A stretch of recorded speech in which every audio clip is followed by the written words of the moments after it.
Hello friends, வணக்கம். இந்த video பார்த்திங்கன்னா 2 days பிஃபோராக எடுத்தது. மார்னிங் ஒரு 5:30 பார்த்திங்கன்னா சூரியன் அப்போ தான் ரைஸ் ஆகிட்டு இருந்தது. ஒரு கேனில் பார்த்திங்கன்னா மண்ணு கொட்டி மணத்தக்காளி காயெல்லாம் கொஞ்சம் தூவி வச்சுருந்தேன். அது நல்லா செடி வளர்ந்துருந்தது. ஒரு 4-5 செடிக்கிட்ட வளர்ந்துருந்தது.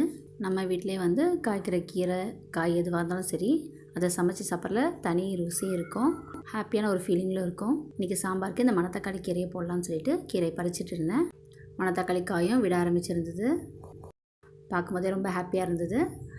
கீரை வந்து ரொம்ப அதிகமாக இல்லை, ஒரு 2 கைப்பிடி அளவுக்கு தான் இருந்தது.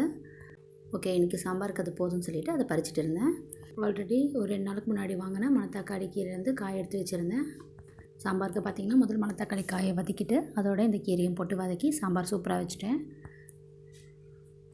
சமைக்கும் போது நம்ம வீட்டில் வளர்ந்த கீரைன்னு சொல்லிட்டு ரொம்ப என்ஜாய் பண்ணி தான் சமைச்சேன். லஞ்சுக்கு பார்த்திங்கன்னா சூடான சாதம், மணத்தக்காளி கீரை, காய் போட்ட சாம்பார், ரசம், முட்டை தொக்கு.